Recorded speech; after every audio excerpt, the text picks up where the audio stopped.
blessing, shall we? To the Divine Supreme God, Divine Father, Mother, to all the spiritual elders, holy masters, saints, archangels, holy angels, and spiritual helpers. You can pray to whoever you like. Personally, to my teacher, Master Chokok Sui, Mahaguji Meiling, we thank you for divine light, divine love, divine guidance, help, healing, and divine protection. We thank you in full faith, and so it is. All right, so another week. And a lot of people always say, oh, I want to get started in doing more meditation. I want to do more spiritual practice. So let's look at the big picture here. Oftentimes people say, oh yeah, you know, that meditation thing, I want to give that a try. Well, as we always say, your success only starts when you start, right? Unfortunately, I have seen so many people who always say, oh, it's just about intention. You know my opinion on that, right? So many people have intention to do this, intention. With Wesak Festival coming up, that's April, I think it's 26, we're ramping up, okay? The energy is building. You probably noticed there's people who are normally calm are going a little bit easily agitated, because as energy moves, it stirs things up. And so let's look at it from the viewpoint of, you want to get started on your spiritual practice, or you've been doing it, but you've been kind of goofing off, not doing what you're supposed to do. So I would encourage you to kind of put the pedal to the metal, as they say, because with so much energy coming in, you know, for the Wesak Festival, things are being amplified a lot. So every intention you have, you're pouring fertilizer. So negative qualities are also magnified. Good qualities being magnified. So if you want to get a good jump start, this be a good time. Now, why am I sharing this with you? You want to create the lasting change. You know, you don't want to be one of those, oh, I'll meditate when I need to. Some people, that's how they think. Oh, there's a problem, so I need to do meditation. I'm going through emotional turmoil, that's why I need to do meditation. No, it should be like your everyday routine. You know, you've heard me talk about the power of ritual so many times. And so as we're doing this Anchor Light meditation now for, gosh, more than a year. I didn't think I was going to do it for this long. I thought it was going to be 3 weeks. Something beautiful came out of it. And a lot of people have started having this part of their routine.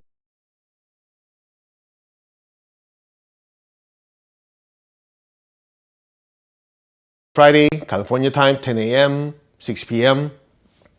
And when I travel, I do my best to adjust the time zone. And if I can't, I somehow let you guys know ahead of time. Now, so we're going to do this week, just like we normally do. Next week is a 7-day preparation for Wesak Festival. Wesak is the most powerful full moon of the year, okay? So next week, we're going to do it only evening, Monday, Wednesday, Friday, because during the daytime is the purification and preparation and healing for the Wesak Festival. If you want to know more about it, go to masterco.org. Everything's there. There's a introductory workshop that you get to know what it is, and you also get it. Now, let's talk about meditation and your spiritual practice. Let's make it super duper simple. Whatever you see happening in the physical world is directly affected by what's happening in the inner world. Okay? So the inner world and the outer world are basically just reflections of each other. But it first starts in the inner world, or the energy world, before the physical world. So as you do your meditation, what you're trying to do is, as you purify your thoughts, your emotions, and just flush a lot of crap out of your system, you're actually changing the energy pattern. That's why some people say, oh, what is this thing about prosperity consciousness, poverty consciousness, being positive, and so on and so on.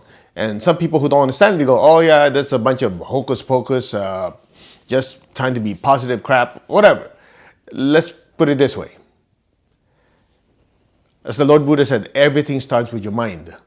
So with your thoughts, you will be able to determine what comes out of your mouth and what comes out of your actions. If your thoughts are wrong, the whole thing's screwed up. Make sense? Now, if you go a little deeper, what you call the mind is actually a very, very broad term. You know, most people think mind, and we always use this as simply the mental faculty, but in reality, the mind comprises of many, many, many, many aspects. You know, aspect is the mind is essentially your mental faculty and your emotional faculty, or mental body, emotional body working together. That's your mind. Now, if you want to go deeper, guess what? Your chakras also have their own minds. A mind simply means that it has a certain level of consciousness. So, for example, just to make it simple, your heart chakra is the chakra of love. In other words, its main tendency or its main job is to generate this loving energy.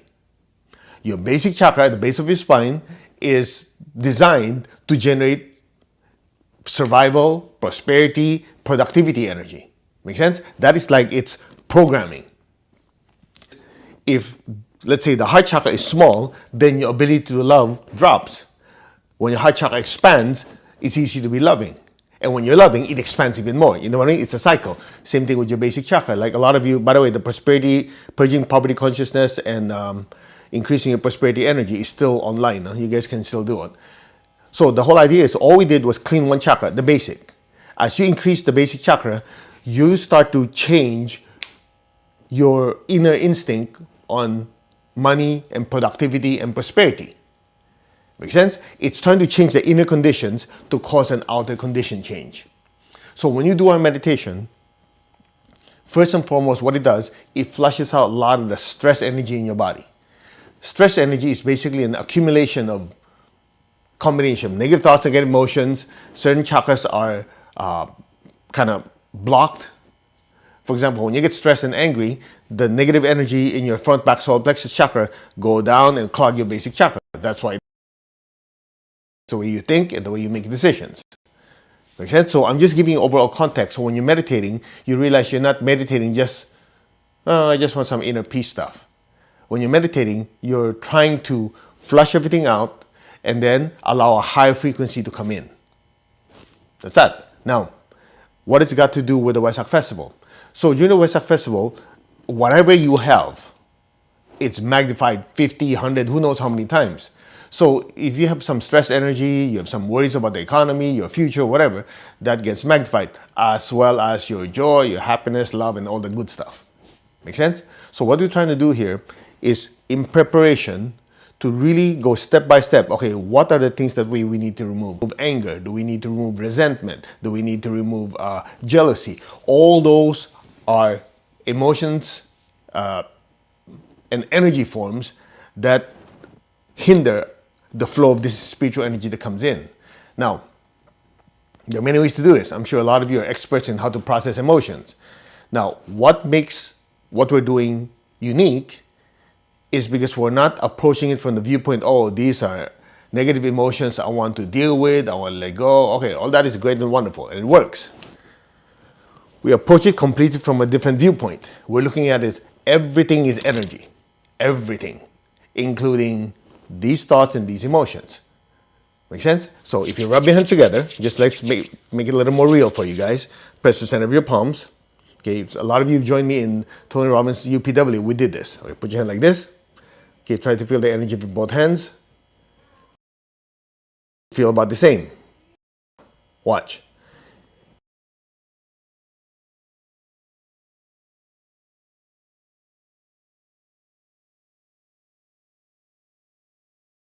Recall something that irritates you. Hopefully it's not me.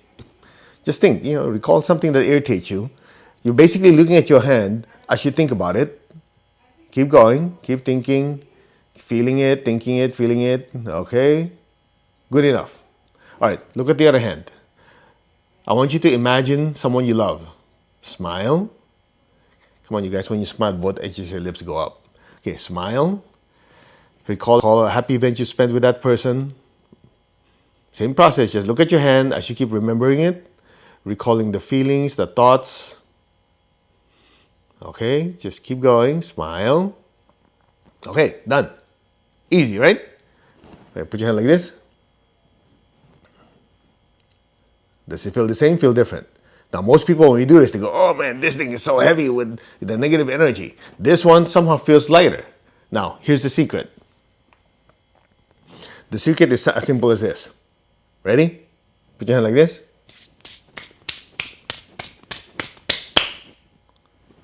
Go like that. How does that feel?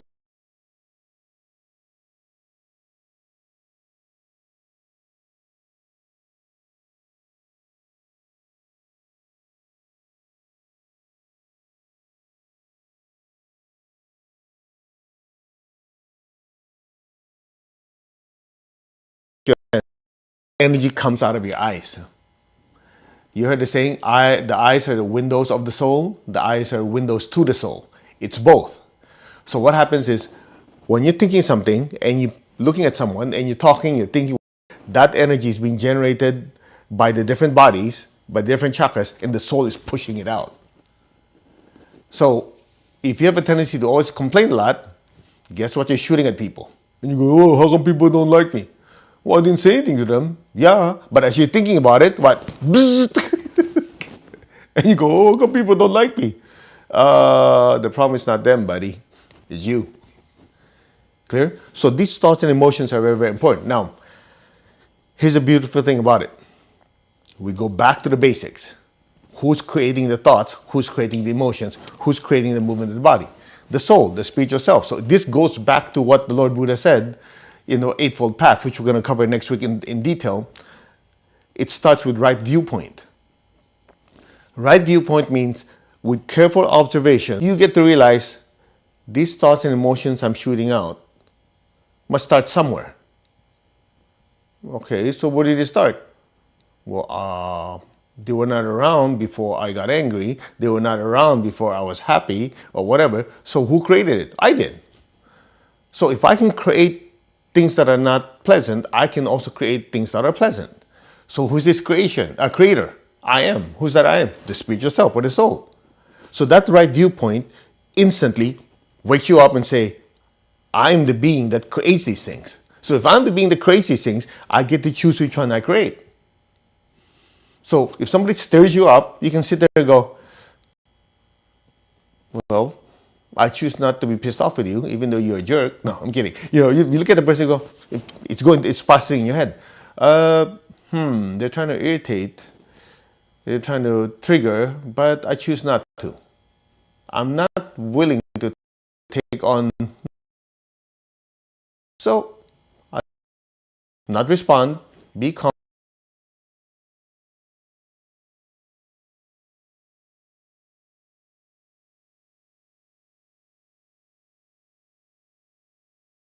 It gets more difficult when you have amnesia.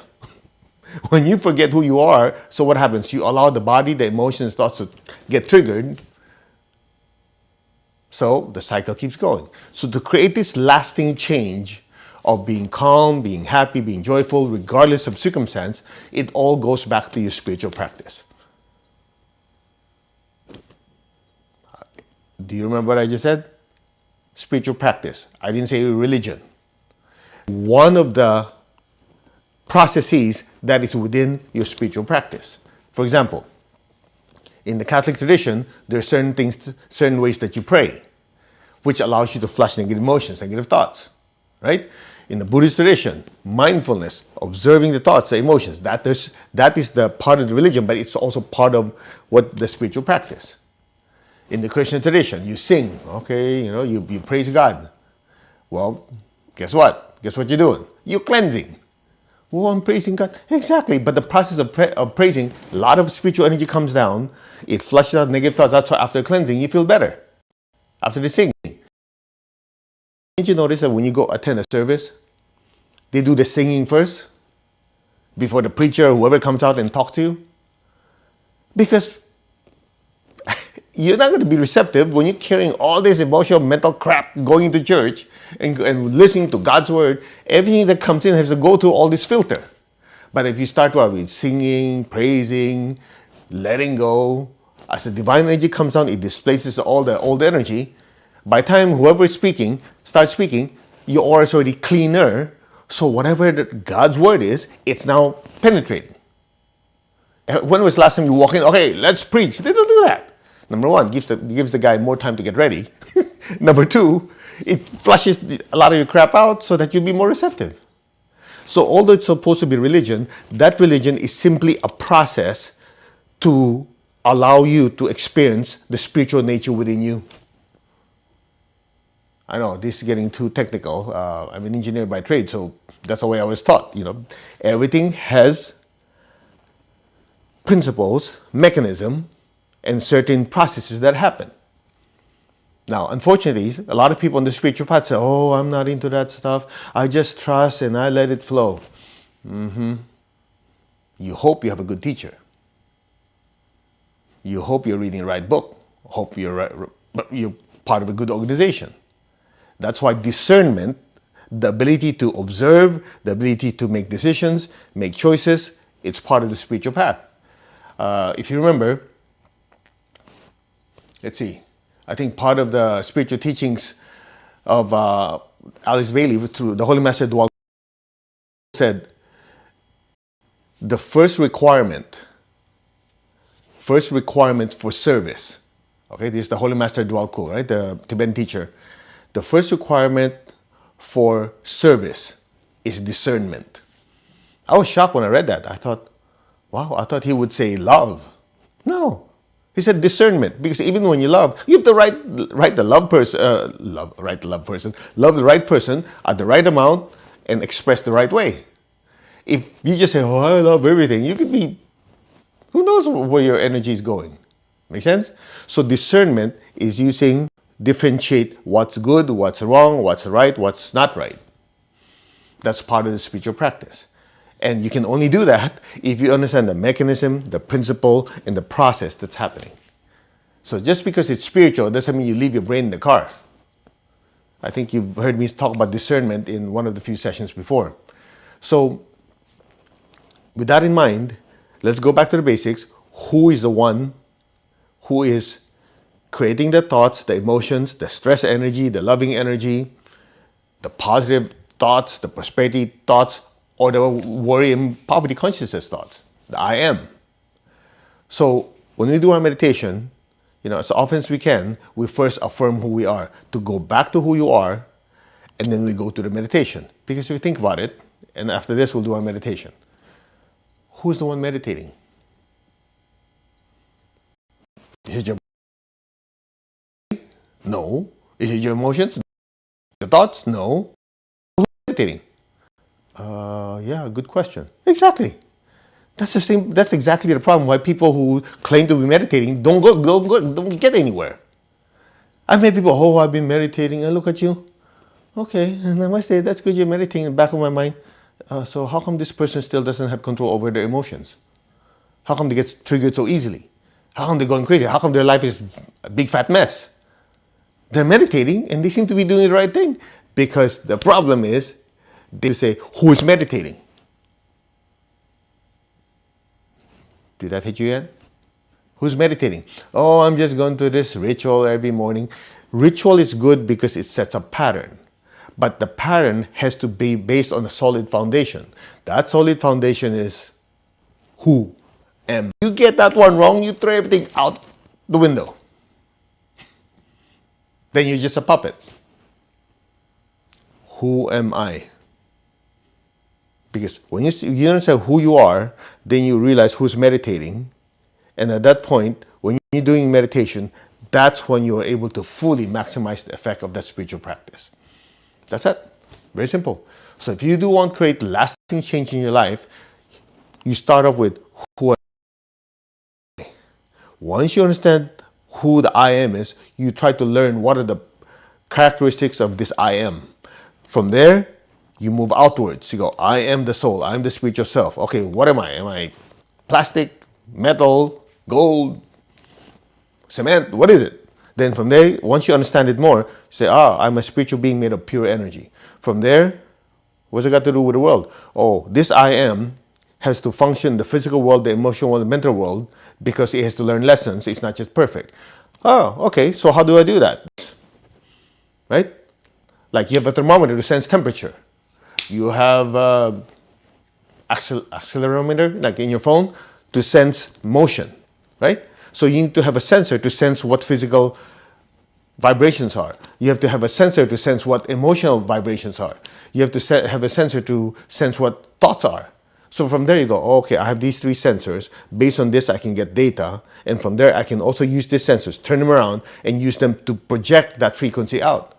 Oh, interesting. So that's how I'm interacting in the world. That's why if you have a baby, you notice you have a baby that, an infant, they don't have control over their bowels, right? That's why you need diaper. Emotionally, mentally, they don't have control. It's basically what's going on because the soul just entered the body not too long ago, right?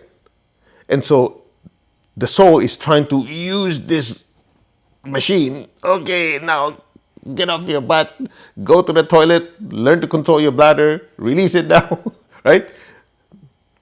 Okay, feel joy, feel happiness. Okay, now move your mouth and produce some sound. Get the idea? So the soul is constantly trying to maneuver this body, the emotions. That's why I remember that which teacher, I think Charles Ledbetter said it. That's why teachers are so important. I'm talking about teachers in the first 7 years of life. Because in the first 7 years of life, from infancy to 7 years old, the soul is really trying to learn to use these vehicles. Just like it wears this physical suit, this, like basically like a suit, physical, emotional, mental suit, and trying to learn how to use it. So if you have good teachers in the first 7 years of life, that soul has higher chance of being able to control the body, the emotions, thoughts, and the rest of their life. Now, it's not too late, because some of us probably did not have that good of a childhood in the first 7 years, but that's why you're listening to this.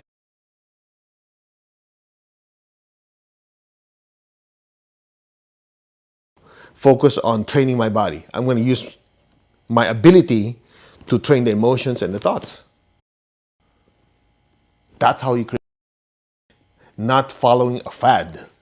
Because I've seen people, oh, this time I'm following this guy. Now I'm following this guy. Now I'm following that guy. Oh, no, the fad now is whatever. Now there's this app, that app. All that is great and wonderful, but that does not change who is engaging in them. You understand? It's just like the tennis player keeps looking for the best racket when they have to change their skill. You keep blaming the racket. You keep blaming the tool. That's the problem. It's the guy using it.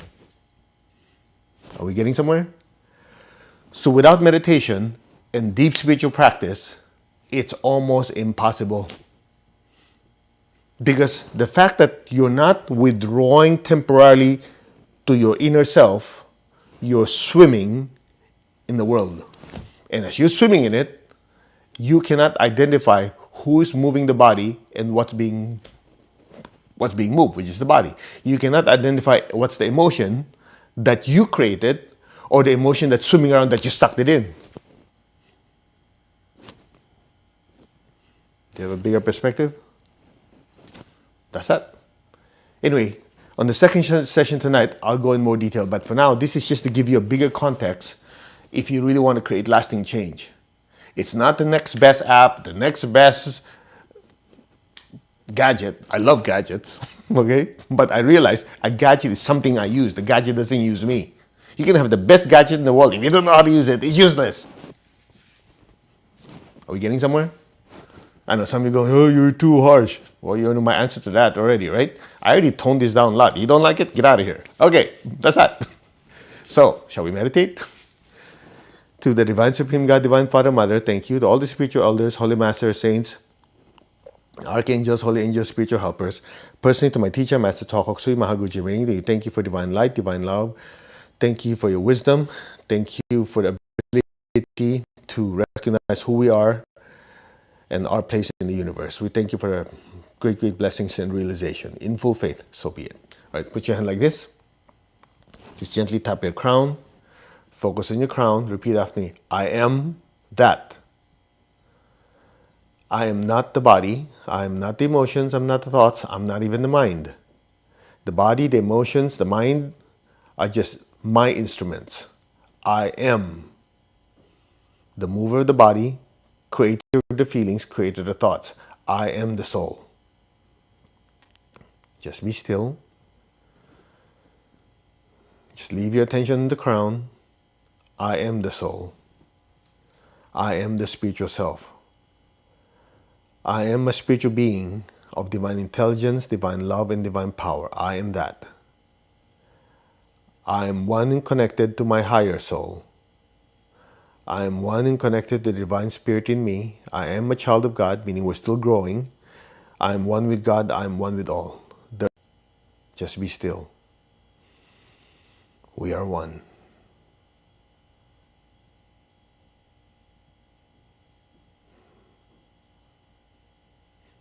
We are one. Now open your hands in blessing. We'll do meditation twin hearts. Be aware of your heart. Be aware of your hands. Just say, our hearts are one. Now flood the earth with beautiful pink light. Just imagine there's an earth in front of you. Flood the earth with pink light. We use the prayer of Saint Francis of Assisi. Lord, make me an instrument of your peace. Wherever there's hatred anywhere in the world, let me sow love. Fill the earth with so much love. With your family, your friends, the people you work with, the state, the country. Let that loving energy just spread throughout the entire earth. Just keep letting that energy of loving energy flowing through you. May all be blessed with peace and love. Where there is injury, let me sow pardon and forgiveness.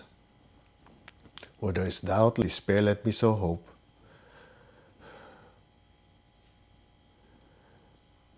There's so many people who are having challenges this time.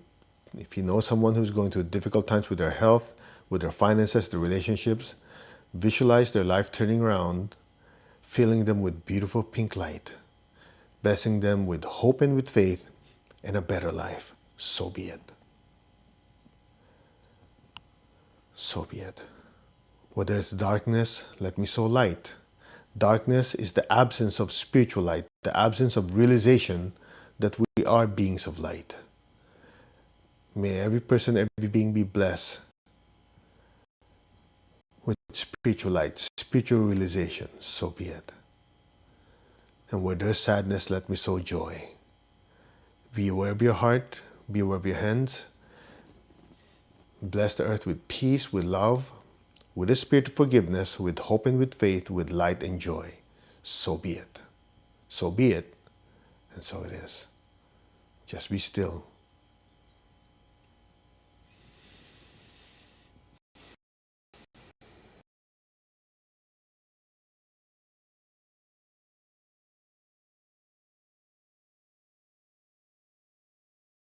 One more time. Be aware of your heart. Inhale. Be aware of your crown. Exhale. Just be still. Just imagine golden light flowing from your crown, flowing through your hands, blessing your family, your relatives, your friends, the city, the state, the country, surrounding areas, and let it keep spreading throughout the entire earth. From the heart of God, through my soul, through my entire being, may every person, every being on earth be blessed with love and kindness.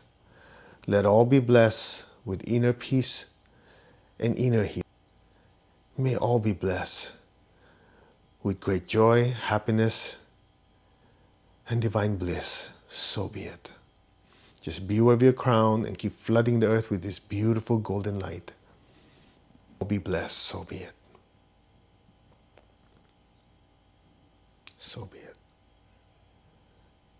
Just be still and let the energy flow.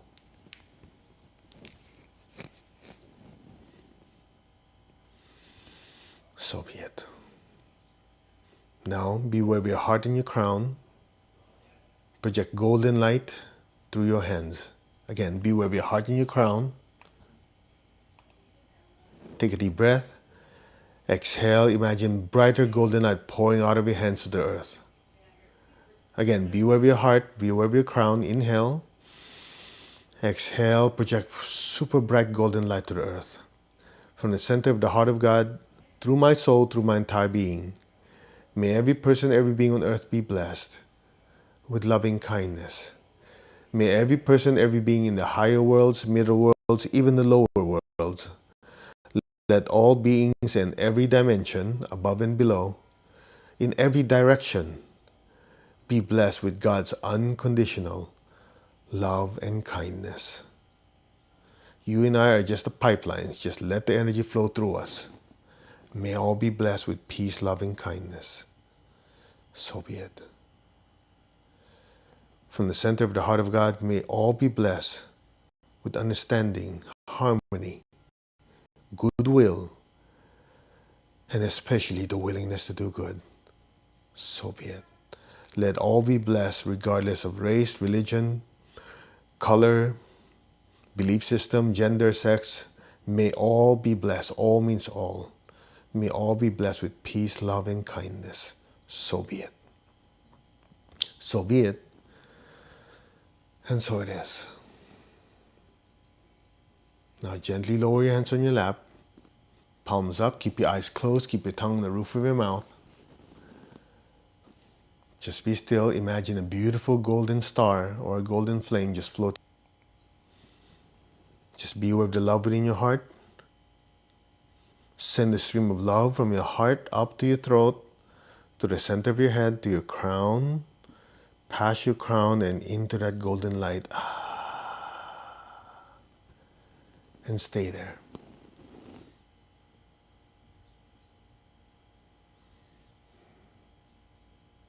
Just be aware of your heart, be aware of your crown, and be aware of that golden light. And listen.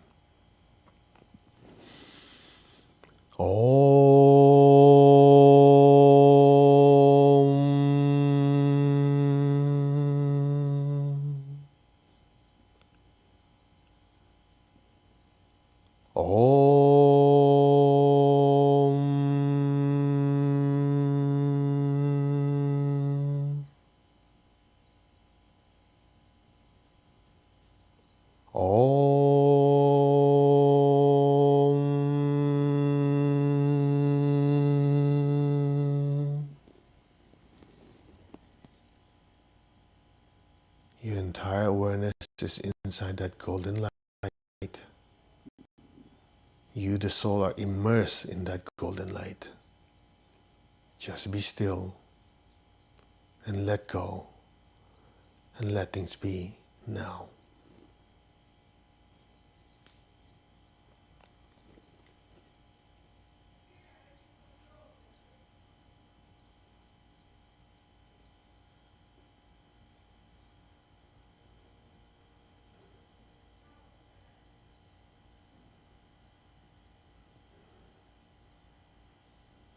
Just be still. Any sound, any noise you hear will just allow you to float deeper and deeper into that golden ocean of light. Let go and enjoy now.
Very slowly, move your fingers, move your toes.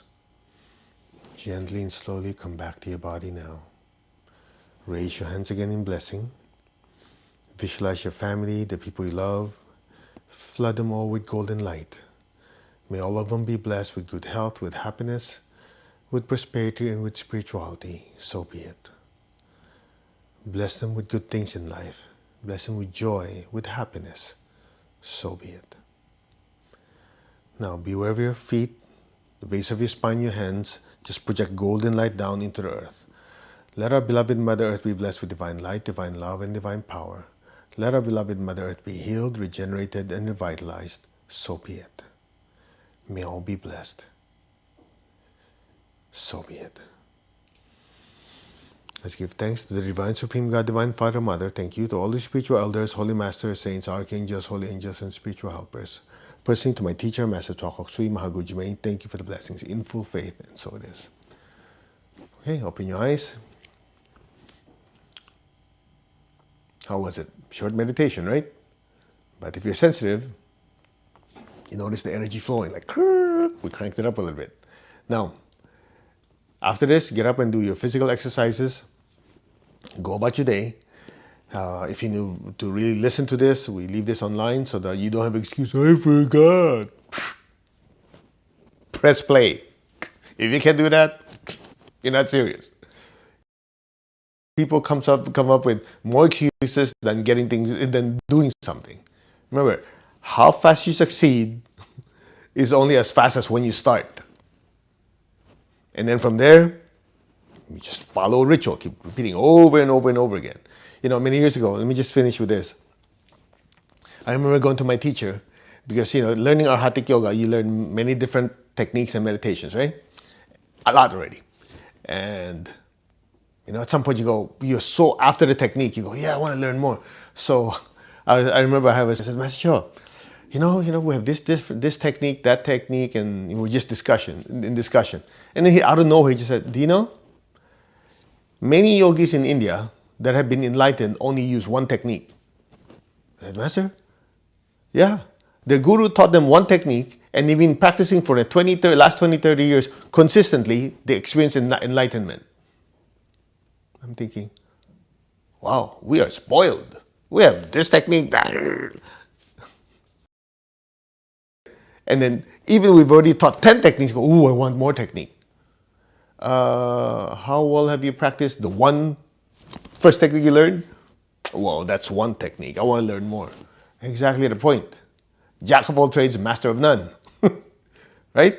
So the key is take something that works, just squeeze the heck out of it, do the most you can with it, and then you say, okay, I want to upgrade. Then you do this one and practice the heck out of it and go to the next one. It's not like, oh, I want this technique. I have all these techniques. Now what? Clear? So you want lasting change? First, remember who you are. Start from there, work your way out. And then learn a good technique and practice the heck out of it. Anyway, tonight we'll go to in more detail. For the 7-day preparation, that's next week. The Anchor the Light one will continue only at night. During the daytime, we have the 7-day purification, which starts at 10:15 to 11:30. That's 7 straight days, from Monday all the way to Sunday. Okay? And then from there, the ones who want it, we're offering also pranic psychotherapy on individual emotional crap that we hold on to. First one is anger, second one is, I think, resentment. So every single day, there's also the healing package that if you're interested, in addition to the lecture with meditation, there's also pranic psychotherapy where I'm guiding you through it. You're doing part of it, I'm doing part of it with you, so that by the time we get to the lecture, you'll experience a deeper understanding.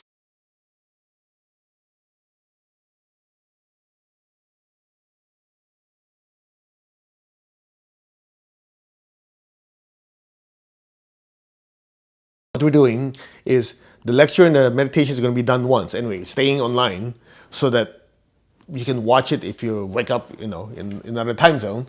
But we'll do another healing session at night. That's live. So the healing sessions are live. The purification, meditation, and lecture is going to be live only in the morning at 10:15 a.m. And it's going to stay there for the next, I think, festival anyway. So you're going to take a lot of notes. If you've been reading last year, I know people are saying, oh, there's so much. How am I going to remember everything? You get to take notes. You can rewind, fast forward, whatever. All right? Just go to masterco.org. Namaste, everyone. You all take care. We will see you tonight. As far as I know, it's going to be 9 p.m. California. No, 9 p.m. Where am I? Florida. Sometimes the soul doesn't realize where it is. Okay. 9 p.m. here, 6 p.m. California. If there's any change, with my schedule with Tony Robbins, we'll let you know ahead of time. When I'm here, when I'm traveling, I have to kind of adjust. So sometimes I have to move it earlier, later, whatever. But as of now, I think we're good. Okay. Namaste, everyone. And we wish you much happiness and joy.